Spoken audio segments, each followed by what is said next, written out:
Halo semuanya, kali ini kita akan lanjut lagi tentang yang namanya pemrograman dasar. Dan di sini materinya cukup pendek gitu kan. Pertama-tama kita akan fokus tentang switch case di Java. Ini adalah alternatif dari penggunaan if else. Dan yang kedua kita akan bahas tentang yang namanya string comparison, baik di Java maupun di Python. Oke, pertama-tama apa sih switch case gitu ya? Switch case ini sebenarnya mirip dengan if else, alias percabangan pada umumnya. Nah, itulah sebabnya juga kenapa Python tidak menyediakan switch case. Karena dia pikir sama aja, ngapain dibikin dua. Tapi sebenarnya ada perbedaan dari tingkah laku si switch case ini. Jadi pertama-tama gitu ya, biasanya switch case ini dipakai untuk perbandingan atau pengecekan nilai dari sebuah variabel. Jadi misalkan nilai X, apakah nilainya satu gitu kan. Kalau nilai satu, maka kita lakukan aksi A. Selain daripada itu, kita cek apakah dia melakukan nilai 2 atau tidak. Kalau nilai 2 berarti aksi B. Nilai 3 berarti aksi C. Kalau selain daripada semua itu, maka kita kasih misalkan aksi D. Jadi mirip banget dengan if else, tapi lebih terbatas gitu ya. Dia hanya bisa untuk pengecekan nilai dari sebuah variabel. Nah, di sini kalau dilihat ya, sintaksnya memang sedikit berbeda, tapi cara kerjanya mirip dengan if else. Jadi dia mengecek dari case selector satu. Lihat nilainya satu di sini sama nggak gitu. Kalau sama, dia akan melakukan blok satu statements. Tapi kalau tidak, dia akan masuk kedua. Jadi yang pertama ini mirip seperti if, yang kedua ini mirip seperti else if.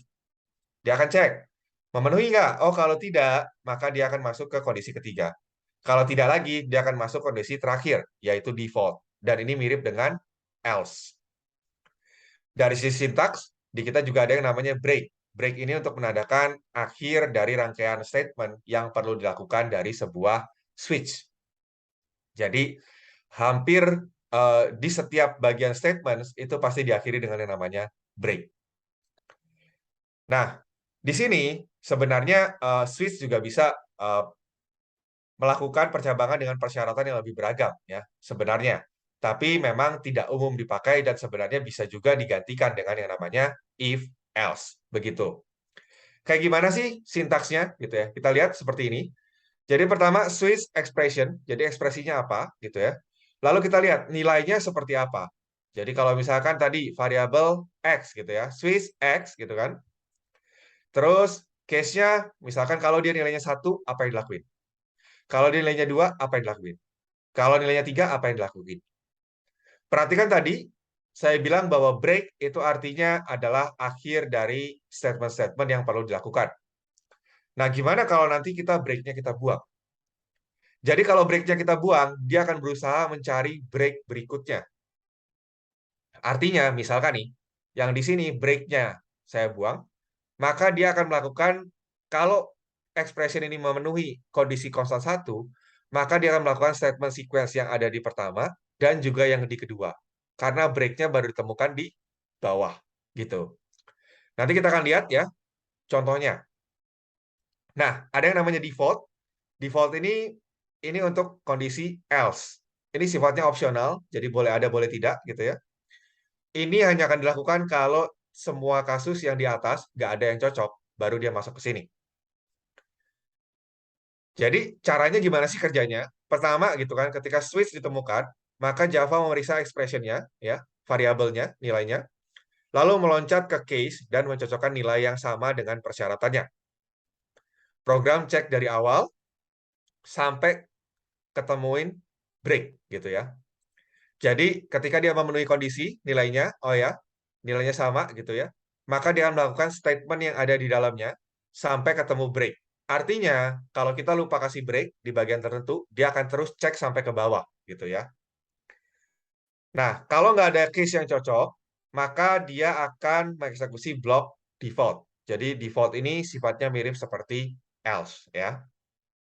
Nah, untuk menghindari program eksekusi statement pada case berikutnya, tadi ya, kita harus selalu menggunakan break.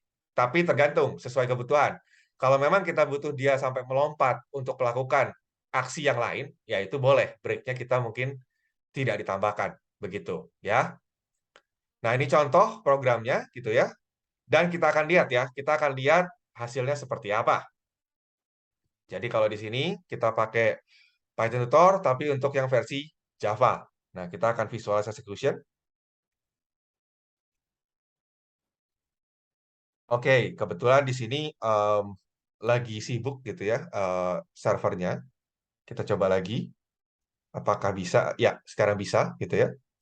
Jadi pertama dia mulai I diisi dengan 2 gitu ya.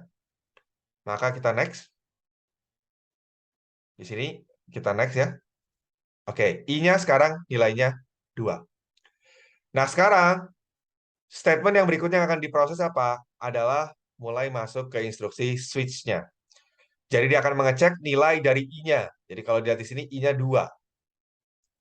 Maka dia lihat kan, oh 2. Nah, lihat di sini kondisi mana yang memenuhi 2. Dilihat di sini berarti adalah yang ini ya, case 2. Nah, berarti dia tinggal ngeprint. Ngeprint I is 2. Kita next. Maka di output ada tulisan I is 2. Lalu dia ketemu yang namanya break. Maka dia akan langsung selesai. Jadi mirip seperti if else. Cuman bedanya bentuk sintaksnya ya. Lalu yang kedua, coba kalau misalkan saya hapus breaknya. Nah, di sini ya, yang duanya saya hapus. Lalu sekarang kita visualize execution lagi. Kita lihat hasilnya. Oke, sama ya. Pertama, masuk program utama, lalu I-nya diisi dengan 2, lalu masuk ke switch. Nah, lihat di sini switch berarti masuk ke 2 ya langsung ya. Masuk ke 2, lalu dia akan nge-print tampilannya yaitu I is 2. Perhatikan, karena kita tidak punya break, maka dia akan bablas ke yang berikutnya. Yang berikutnya apa? I is 3. Jadi lihat, yang keluar adalah dua-duanya. Nah, setelah itu baru ketemu yang namanya break ya. Karena ketemu break, berarti dia berhenti. Nah, kalau dilihat di sini, berarti kita sedikit jelas ya. Perbedaannya antara if, else, dan switch case. Jadi kalau di switch case, kita bisa memungkinkan gitu ya. Satu nilai itu untuk melakukan beberapa aksi sekaligus. Dengan cara menghapus breaknya. Tapi memang itu tidak disarankan. Terus yang kedua lagi, sebenarnya dari konsep kompilasi sendiri, switch case itu biasanya lebih cepat daripada if else. Karena dia sebenarnya membentuk kayak tabel gitu. Tabel untuk mengecek kondisinya. Jadi dia tidak perlu mengecek kondisi secara manual gitu ya, secara general. Karena dia pakai tabel dan itu pengecekannya sangat cepat. Jadi sebenarnya kalau untuk percabangan yang lebih cepat, itu lebih baik menggunakan switch case. Tapi ya tadi, ini terbatas. Tidak bisa semua ekspresi itu dipakai untuk switch case. Itulah juga sebabnya tadi ya, dibilang bahwa Python tidak menyediakan ini. Karena mereka berpikir tidak terlalu ada manfaatnya. Begitu. Oke, sekarang kita lanjut lagi gitu ya. Nah, gimana kalau pengen switch di dalam switch? Sama ya, seperti if di dalam if gitu ya. Jadi tinggal dimasukkan saja menjadi salah satu aksinya. Bisa lihat contoh ini ya.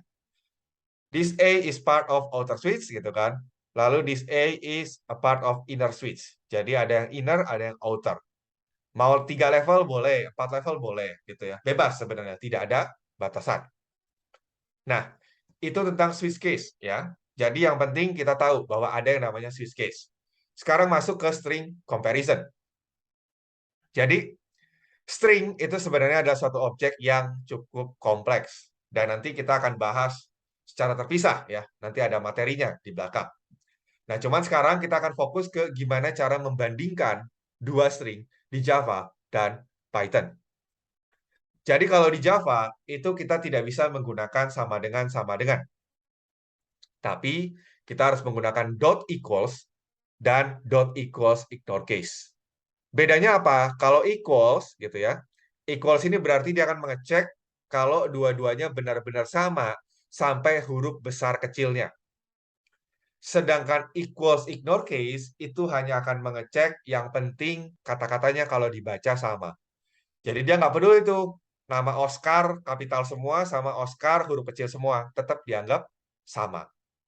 Cara pakainya gimana? Nah ini contohnya ya. Jadi username apakah nilainya sama dengan string root?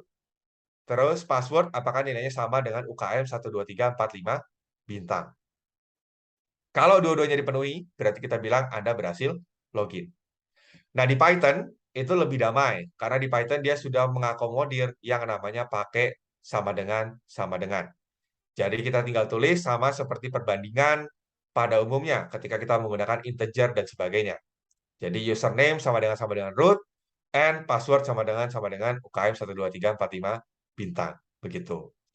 Sebenarnya kenapa sih alasannya Java gitu ya sampai pakai seperti ini equals equals ignore case.